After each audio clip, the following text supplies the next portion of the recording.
Great. So, hi everyone, welcome. Thanks so much for joining us for another edition of the WTA Wellness Travel Talks. Just a quick note, we are recording this session and we'll send it out to all the registered guests after. I'm Sarah with the Wellness Tourism Association. Today, we're talking about the future of group wellness travel and the growing intersection between wellness tourism and meetings, retreats, incentives, and destination experiences. We're seeing an interesting shift in group travel. Increasingly, it's not enough to simply bring people together in beautiful destinations with a great agenda. There's much more attention being paid to help people feel, connect, recover, engage, and ultimately return home after an experience. So today we're going to explore what that shift means for destinations, hotels, resorts, travel advisors, retreat leaders, and experience providers, meeting planners. Feel free to submit your questions. We'll leave some time at the end to go over those. So it's my pleasure to introduce today's guest, David T. Stevens. David is the co-founder of Olympian Meeting, where he helps organize, design meetings, incentives, and retreats that use wellness as a strategy for human performance, engagement, and measurable impact. David also serves as the chair of the Wellness Tourism Association's Programming and Events Committee. Beyond his work with the WTA, he serves as the chair of the Global Wellness Institute Meetings and Events Initiative. He is a WIT wellness specialist, the president of the PCMA Northern California, and is a founding member of the WIT Standard Advisory Committee. So thank you, David, for joining us. We're excited to have you here. Very happy to be here. Great. So I thought a good place for us to start would be defining what we're actually talking about.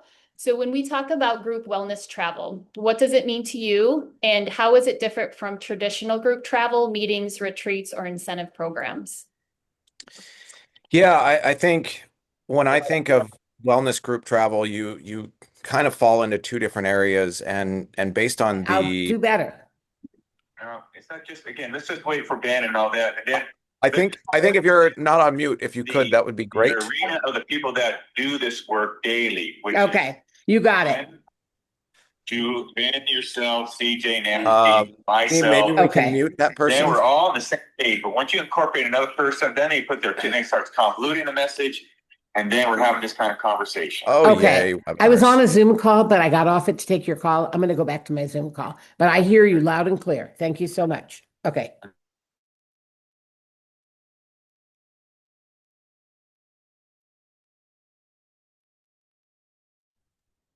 Oh, David is now muted. I'm unmuted. There we go. Yay, technology. It's so amazing. Having a bit of a trouble today here. No, it's all good.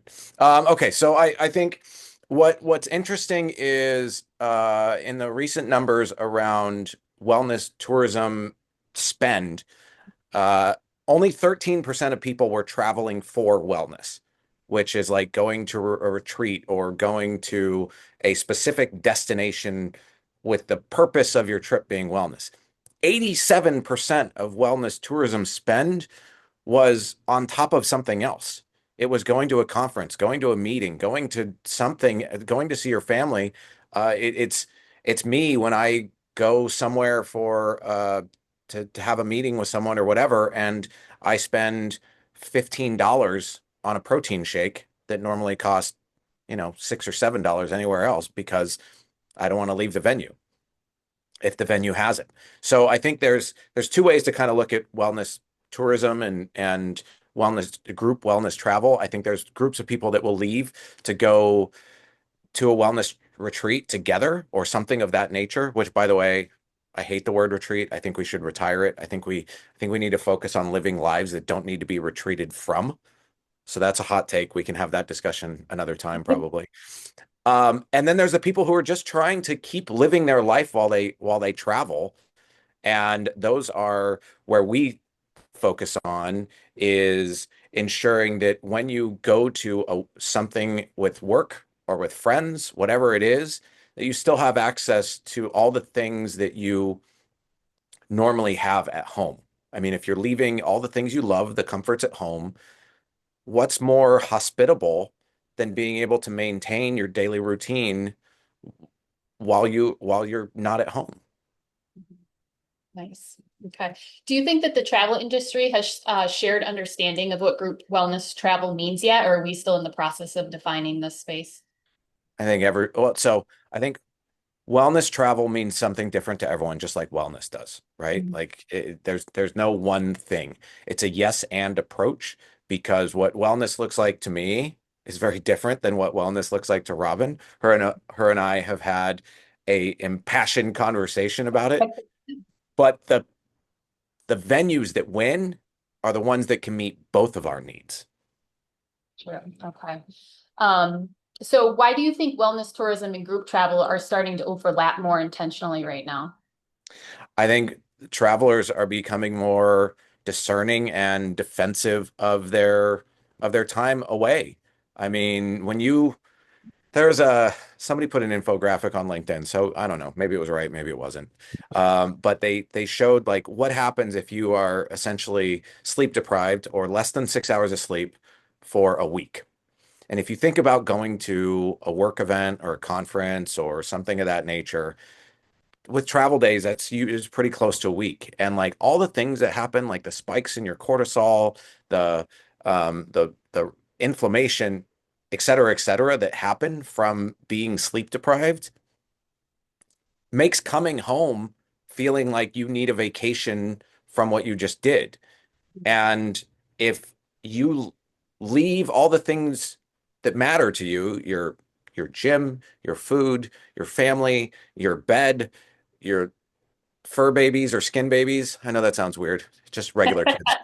But all of those things, right, that you have to go out into the world, and then you come home and you're just exhausted and you're like, you're going to question if you should leave again. Mhm.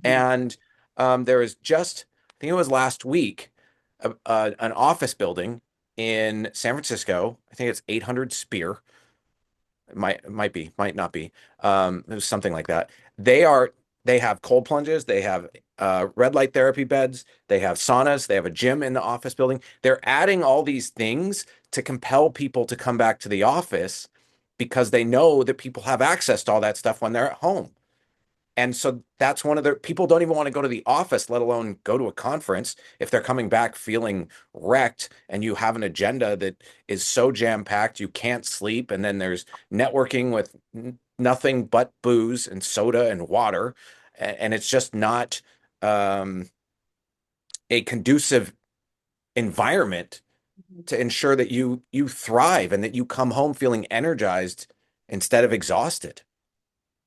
Wow. Um, so designing it around people historically, so much of group travel has been built around things like logistics, location, schedules, food and beverage, the agenda. What changes when we start designing around how people actually feel, connect, recover, and ultimately return home? I think the big difference is the starting point, and that's intention. If you, before you start planning, if you, I think it was a guest on the podcast who said this, like if you think about how do I want people to feel after this event over, I mean, you can still have your business objectives, of course, but if you ask yourself that, you're going to think about things differently. An example I use is we once did an event in Carefree, Arizona, which is it's like a 45-minute drive from Phoenix. So what we did was we we turned the car ride into a tour so that when they got in the car, and it wasn't like they're just getting in the car with strangers and then everybody sits in awkward silence while there's some bad radio station playing. They actually did like a tour of what they were seeing and where they were driving through and talking about the indigenous people and things of that nature on their way to this resort. Another thing we did with another client is we did a FAM in San Antonio, and we partnered with the hotel, and it was right before a big meeting planner event, and the property is right outside of San Antonio. We did aromatherapy, we played relaxing music, we gave everyone essence rings, those little like nose rings that are steeped in essential oil. Um, we gave them a protein bar. The whole point, the intention behind that was to make them go, why can't I stay at that hotel? Why do I have to leave? because that's what the hotel wanted, right? They wanted people to want to come back and to bring their programs there. So when you start adding these layers and you think of ground transportation as get people from point A to point B. Yeah, but what's that experience? What's happening during that? And I highlight that. And the other thing is, from a budgetary standpoint, we can talk about food for a hot second. If you talk to any registered or licensed dietitian, they will tell you the benefits of protein for breakfast. And the way I learned about this, I worked with a software engineer who told me at one of our conferences, "Hey, thank you for the high protein breakfast. When I eat high, I have bad ADHD. When I eat a high protein breakfast, I don't have to take my meds." And I'm married to a physician. So I was like, that's a pretty outlandish claim. I got to go look this up. But sure enough, I talked with the dietitian, and it's not that I'm recommending anyone not take their meds, but a high protein breakfast does significantly impact blood sugar regulation and blood sugar levels, as does fiber as well. And so what it does is you don't get this spike of uh, blood sugar and then a crash. So you're able to maintain focus. And if you have food in your stomach with your meds, it can also prolong the efficacy. Now, that's a great anecdote, but let's talk dollars and cents. If there's any revenue officers on the call, 25% of the population identifies as having some type of ADD, ADHD. If you spend $40,000 on a keynote speaker and you put out continental breakfast, which some poor planner buys because it's the cheapest thing on the menu, you potentially lost $10,000 that you spent on that keynote speaker because 25% of your people are off, checked out, because Yeah. you're theoretically, I'm going to use this aggressively, causing that lack of attention by what you fed them. So let alone if you don't label things correctly, people will leave. They will leave whatever you're doing to go find the food they want. So all of these things, while we think of them as logistics, they're actually opportunities to make people feel like they belong. Yeah. So does that also mean we need to start thinking differently about how we define whether a meeting or group experience was successful? Yeah, I think, I just interviewed a guy who he has an app that tracks your wearable data, and it like tells you about key moments of joy and awe throughout the day. And I asked him like, what's something we should stop doing? And he said, quit asking people about the food and the room and blah, blah, blah. But I also talked with a cognitive neuroscientist who's like, no, if it's too cold in a room, you're distracted. Yeah. And that is one thing now taking your attention. So don't not pay attention to that. So I think there's opportunities to measure in the way we have been, but there's another layer of opportunity for us to get additional insights that are very truthful that we haven't had access to before. Because inherently, a lot of times people will lie to be nice, or depending on when you send the survey out, you have a forgetting curve and they've forgotten certain things. And so they're not recalling it. But I think understanding if your logistics were successful and people felt included and like that they belonged with the food and the temperature. I read something also somewhere that like the standard temperature they set meeting rooms to is from like 1860, and it was only men in wool suits. So if anyone thinks meeting rooms are too cold, supposedly that's where it came from. Uh, Why? but I think understanding your logistics is key, but there's an opportunity for additional data insights to understand things even better. Great. Okay, so Because let's there's a if your lunch break is 45 minutes, which conferences love to do, and you're standing in line waiting to eat for 20 minutes of those 45 minutes, that's no bueno. yeah, No I bueno. totally agree. So let's look at it from a supplier and destination side for a moment. Where do you see the biggest opportunities for hotels, resorts, destinations, and experience providers in the shift toward more wellness focused group experiences? I would say consistency. That's the biggest opportunity. There are these brands, and I'm not going to call anyone out, but you go from one hotel to the next and you get a completely different experience. One of the things I find joy and delight in highlighting the irony of is the quality of hotel gyms. And you can go to three of the same flagged hotel and get three completely different experiences. And so consistency is a real opportunity. I think the other thing is hotels really need to start paying attention to their sleeping rooms. The reason someone stays at a hotel to sleep, the reason they don't go home. I stayed at a property where they had this like wellness floor and their blackout curtains didn't work. Like they almost closed all the way.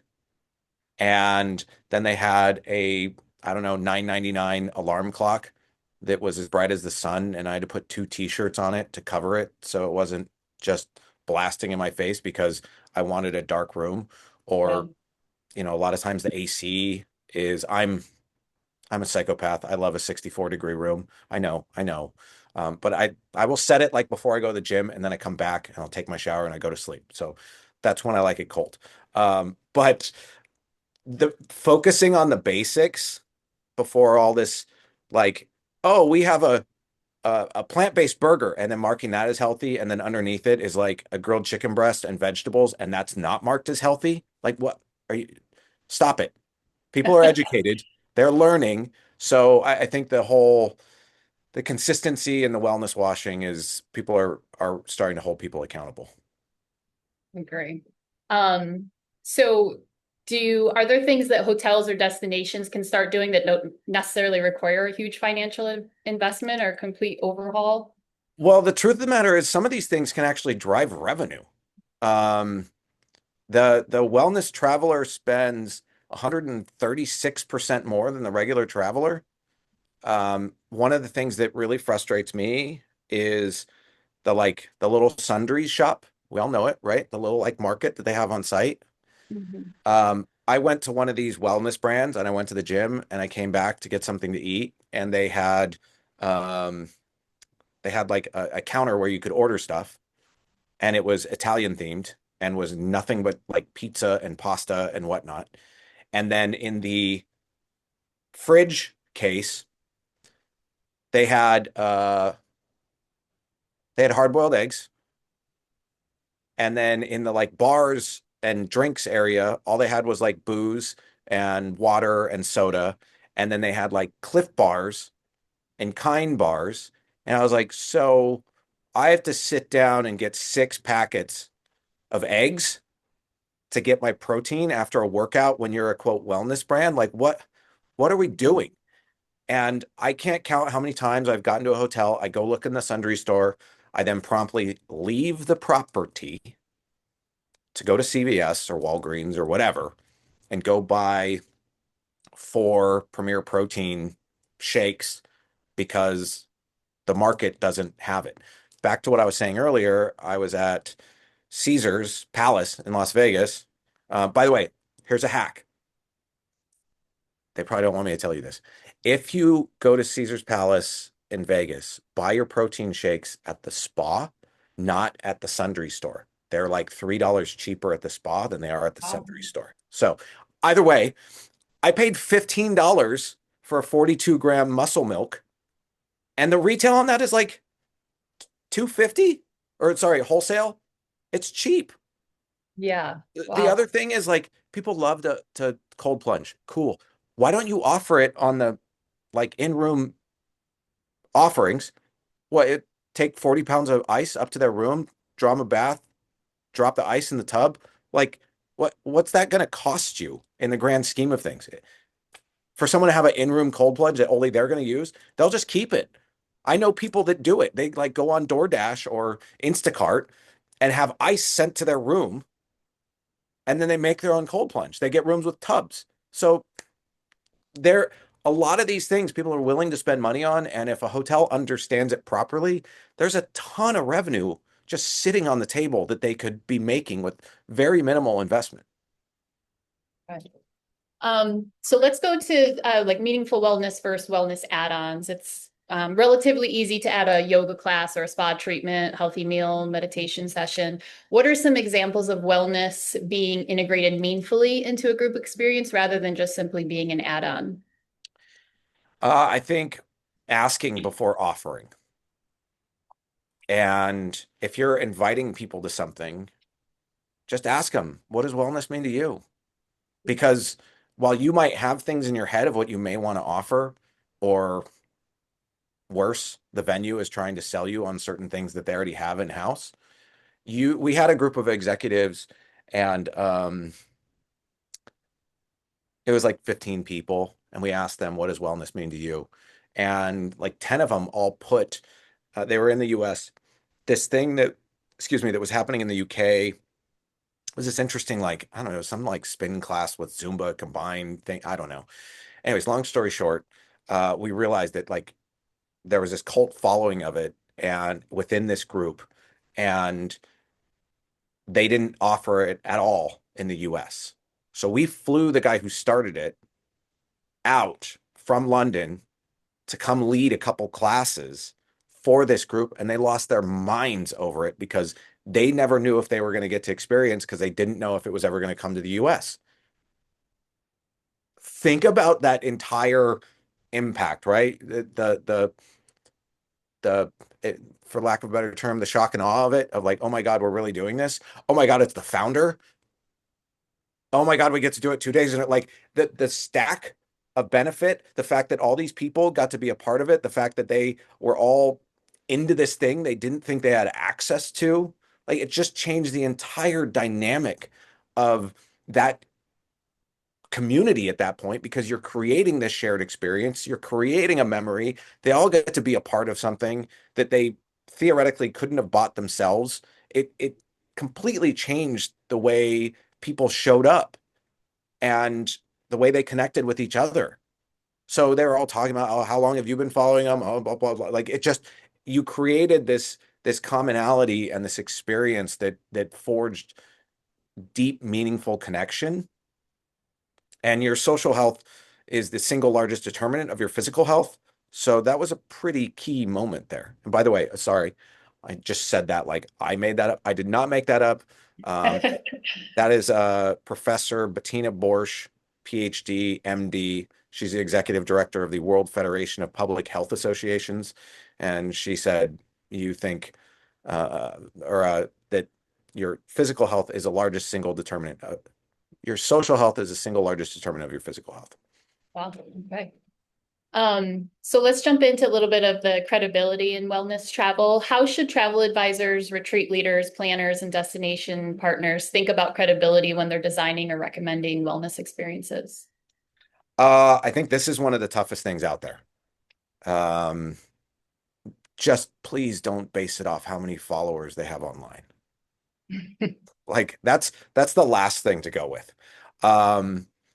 Look, investigate, work with a trusted partner, ask them what their credentials are. Go look them up on LinkedIn of all places. See where they went to school. If they call themselves doctor, what kind of doctor are they? What kind of medicine do they practice? Or are they a different kind of doctor? Or are they a doctor of chiropractic? Like dig in, scratch beneath the surface. People want to know that what they're doing is effective. But I think there's obviously some great programs like the WIT AP accreditation, which I have. There's a new group that's coming out called, they're just debuting, they launched this week, called the Wellness Science Initiative, WSI. And it's all designed to be focused around critical thinking. And just because someone says, oh, well, this is backed by science. Okay, what science? Who? How big was the study? Oh, it was 4 people. I don't know. And it was once. I don't think that really counts as a scientific study. Like understanding how to scratch beneath the surface, to think through what kind of accreditations do they have, what are their claims founded on? Do they even bother to carry insurance? We had a yoga instructor we had worked with a few times, and then we're like, we should like start buttoning things up. And they had no formal training. They just started teaching. And I was like, yeah, okay, so that could have been an issue. Because the thing is, when you do offerings of any kind, you want them to be available to everyone and every body, not not just everyone, but every body. So regardless of your shape, size, movement abilities, etc., like anybody should be able to participate. And if you hire credentialed, vetted people, anybody will be able to participate because they're trained and understand how to adjust or modify whatever it is you're doing to accommodate those people. I think one of the other things is also understand who's in attendance. We Back in the day, I used to work at 24 Hour Fitness's corporate offices, and we did an incentive trip, and we took a bunch of people. Like one of the things we were going to do was a hike, and I went and did the hike in advance as part of the site inspection, and they picked up people at multiple hotels, and we did, I don't know, like maybe a mile and a half, and a lot of the group was complaining about how much work and how much movement it was. And I was like, okay, I have to buy this out because these are like former D1 athletes and stuff. Like, if they think they're going on a hike, they're going to want to hike. So I need to adjust this to meet that group's threshold. And if there's, you know, but at the same time, like if there was someone with an injury, okay, well then let's find something for you and or adjust it. But I think really digging into credibility isn't something we do enough. We read the headline, we stay above the fold, we don't click an extra click to Dig deeper. verify if um, if someone's actually got the chops to back it up. Okay. Just to touch on the connection and the social wellness again, sometimes when people hear wellness, they often think about like the physical wellness, nutrition, spa, sleep.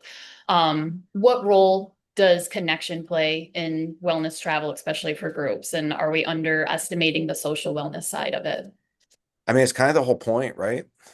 Like that's why you're bringing people together. Mhm. Otherwise, uh, why are you making people leave everything? I think that's what people are going. That's why people are willing to roll the dice and deal with travel and the airport and all of these things or traffic or whatever it is, because that social element is everything. We are social creatures. And I talked with a doctor who we had a great discussion about. Well, there's plenty to talk about around alcohol and if it's good for you or not and whatnot.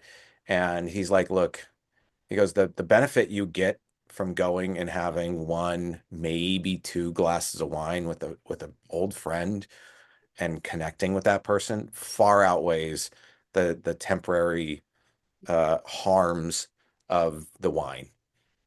Your social health and with AI becoming, yep. Well, how long did we make it? Oh, like a half hour before AI came up. Uh, AI is getting more and more and more prevalent in everything we do, and people are withering away from online stuff because they just don't trust it. They don't know what's real. Psh, I may not even be real. This could be an avatar that I have typed in. I just read yesterday about this company who's spinning up like AI bots to create fake user generated content. Like it will create a profile, will have multiple posts, and a company can hire this virtual influencer to create ads and UGC for their brand, but on their script. So Wow. as all of this continues to evolve at breakneck speed, people are craving the exchange of electromagnetic fields of being in the room with other people. And you can't replicate that. You can't fake it. I think if you're going to have a quote networking thing, there's two things. Turn down the music. I cannot express that enough. How many times have you gone to a networking event and you're yelling at everyone because the music's so damn loud? Two, do something to facilitate the networking. Not everyone is naturally outgoing and gregarious as other people. So create some type of activity, but not trust falls, but like something you can do something passive. There was this idea that was going around a while ago. There was like they had like 6 different colored coffee cups, and each color of the coffee cup meant talk to me about something different. And so people could take a green one and it meant talk to me about, I don't know, I'll just say sustainability. Or you could take a yellow one and it meant talk to me about nature, whatever. And the topics can be relevant to the event or the gathering or whatever, but take a purple one if you like cats. Just break the ice for them. Don't have an icebreaker. Break it for them. Give them the opportunity to connect with each other. That's a great point. So do you think experiencing something as a group can sometimes create a more lasting impact because they're going through that experience together? Yeah, I went on this trip in 2019 to Italy, and it was called Secret Family Reunion. So people kind of already knew each other a little bit, but it was a surprise trip. So we showed up at the TWA airport at JFK with our passports, and we knew what the weather was going to be, and that was all we knew. We Then they did an unveiling of like where we were going. We all got on the plane, we flew, we experienced 4 days in Italy and then came home. And that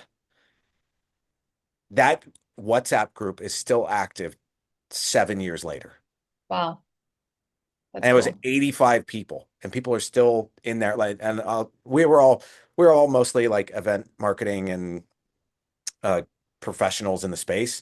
And so obviously 2020 was like our support group, but it's still going. People still post in there, hey, I need help with blah, blah, blah, or does somebody have someone for whatever? And people still talk to each other daily. That's amazing. Um, so let's jump into human sustainability. How can group wellness travel support human sustainability, not just during the trip itself, but after people return home? Yeah, I think if you're taking the opportunity, if you offer something new that at a conference, we have a conference coming up in October called IMEX.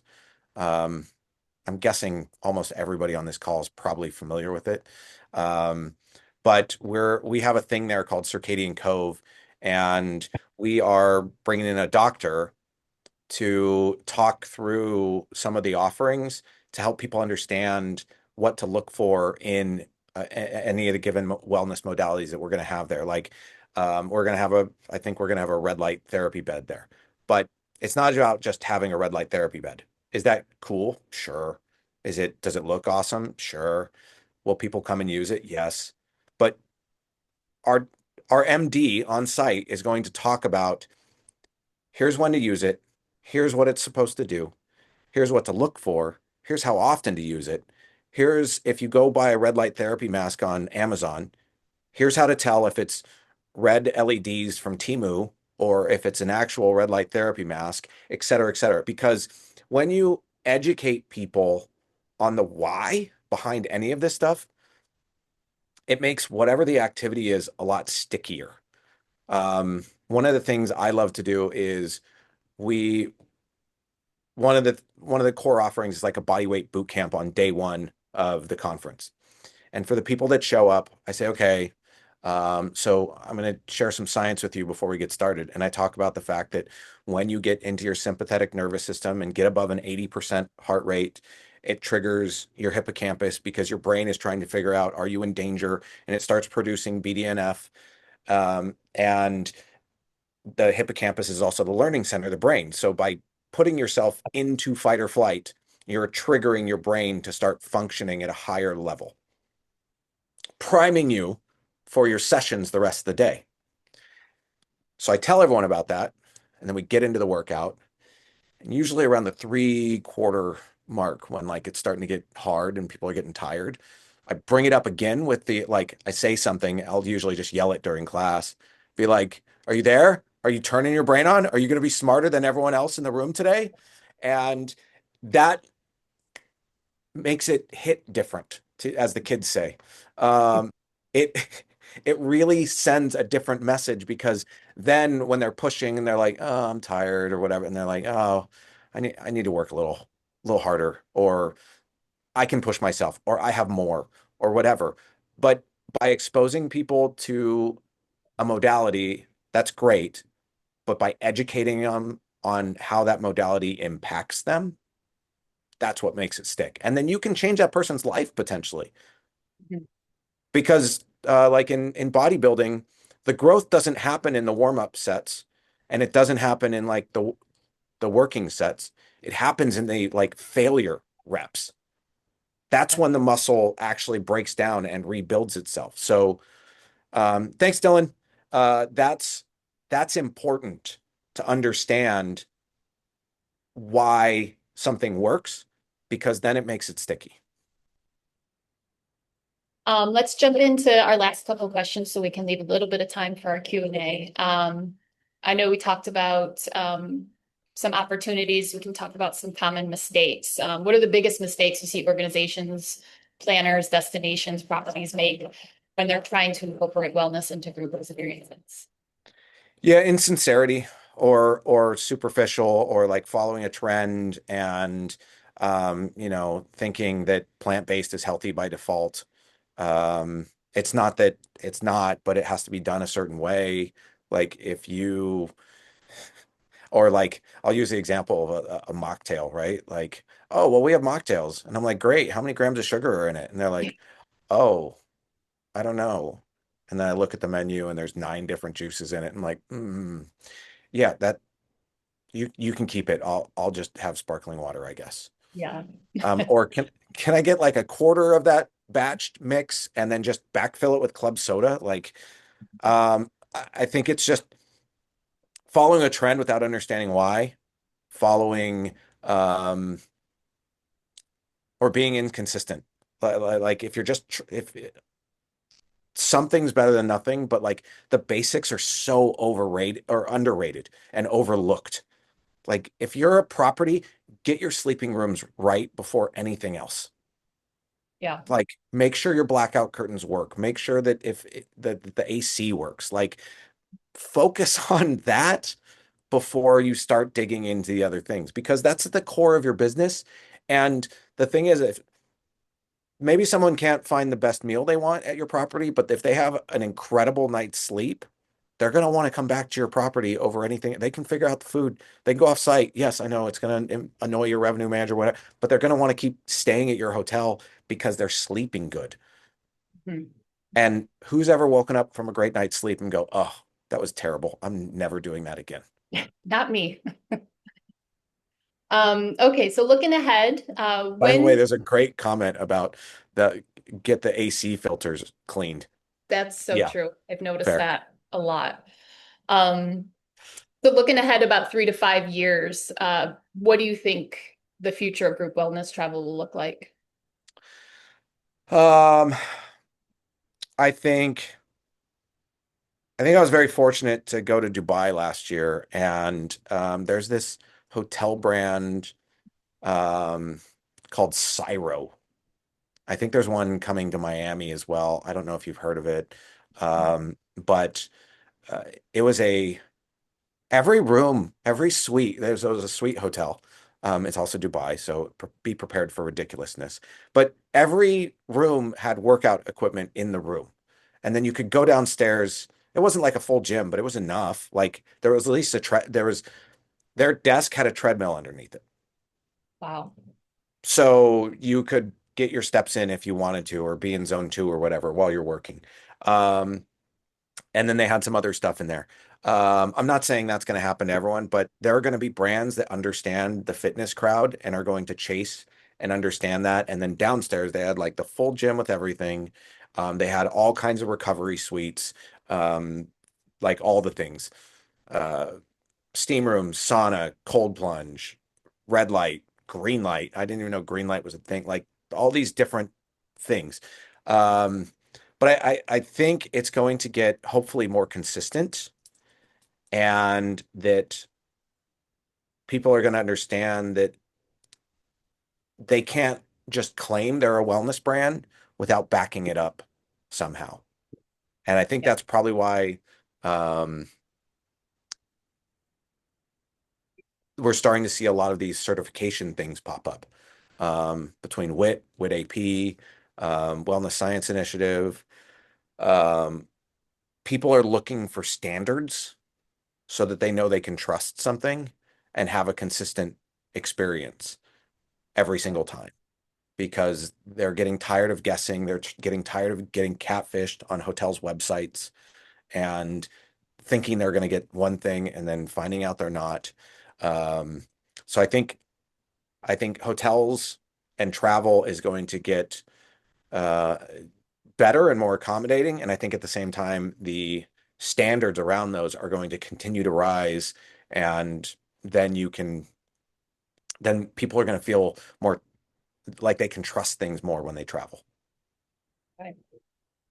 So if anybody has any questions, if you can go ahead and drop them in the chat now. I'll just ask one quick question while we're waiting. If somebody listening today wants to begin creating or recommending more meaningful group wellness experiences, what's one thing you would encourage them to start thinking about differently? Call me. No, I'm just kidding. So I'd ask yourself that question. How do you want people to feel after your event? And or after your gathering? Let's just call it a gathering or your trip. How do you want people to feel? Because if you start there and you stay true to continuing to ask that, if after you build your agenda and you build your process and you build the things you're doing and you look at it and you go, this is brutal, you're going to change things.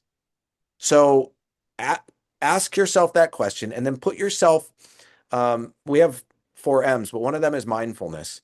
And the mindfulness isn't about meditation per se. It's being mindful of what you're asking of people. Do they get to talk to their family, or do they have to leave something to call home and talk to their kids? Oh, sorry, you're missing the closing keynote. I guess you gotta go talk to your kids. Like, that's messed up. Why do we have to do that? Why do we have to excuse ourselves to talk to our family? So think about how you want people to feel. And that will help you understand if you're designing for people to leave energized or if you're designing for people to leave exhausted. Okay. We'll get just to a couple of these questions in the chat here. Do you see a distinction between wellness and well-being? And if so, how do you position each of them? I think wellness supports a state of well-being. I think well-being is if you're living a life and your well-being is maintained through elements of wellness, I'm kind of just blowing smoke at this point, but I think well-being is more of a state, not necessarily a thing. That's why I talked about retreats. Like, if you're living a life where you feel like your well-being is preserved at every step and you're not letting anything get in the way, like, do you even need a retreat? Is it nice? Do you want a vacation from work? Sure. But you need a retreat? You live a great life. Like, no, you're happy. Yeah. Do you feel it's easier to host a wellness event at a venue or on a cruise? I don't think it makes a difference. I mean, when we first did our use case, we were like testing if this thing was feasible. Like, could you do a wellness forward corporate event? It was a sales kickoff at a Las Vegas hotel, and we crushed it. So I think you can do it anywhere. Will you make that venue or cruise ship potentially a little uncomfortable with your asks and demands? Maybe, but that's your job. Because maybe because they're used to just doing the same thing, rinse and repeat. And your job is to ensure that they meet your needs. And that's their job. So, nobody said you can only order off one page of the banquets menu for a lunch. You don't have to order page 7. You can order page 6 and page 7 at different quantities and put them both out. Like, they're there to make your event successful. They want you to rebook that event with them. So do what you need to do so that the event's successful. Looks like David put his LinkedIn link in there. And David, if you'd like to share your email, someone was asking. And we'll just do one more quick question because we are over time. Do you poll the group beforehand to see what their preferences are for wellness? Yeah, we ask it in registration. So when we're getting their name and their email and all that, when someone's signing up for the event, we ask them. And the way we do it is we basically say, what does wellness mean to you? And we let them pick up to 3 things, or sometimes 2 things. And we offer a whole bunch of things based on intensity level, because we want to understand where people want to spend their time. Like if someone chooses meditation and boot camp, okay, I understand that person likes to recover but also likes to kind of send it. If someone picks yoga and time at leisure, okay, that's a different kind of thing. But the beautiful thing is you don't have to offer, just because it's on there doesn't mean you have to offer any of it. But a couple of key things here. One, leave a free text space. That's how we discovered that whole thing with that London person that we brought in. So leave an empty blank box for people to fill in what it means to them. And by doing this, you inform your logistics. You understand how many people want something. You understand how much space you're going to need. Like if it's 50 people, that's one thing. If it's 500 people, it's another thing, right? If 200 people sign up for the bodyweight boot camp, I got to start thinking about some things. Like that's not one instructor. I'm going to need multiple instructors. I'm going to need a good sized space. I'm going to need a real AV system. You got to start working through that. So by getting people to participate in that, it helps support you so that you can have a great operationally sound program. Great. Well, David, thank you so much for joining us today, and everybody who joined us live. Hope you got some new ideas and inspirations. This was recorded. It'll be sent out to everyone after. And again, thank you for joining us. Have a great day. Thank you, everyone. I hope to see you online and connect with you all.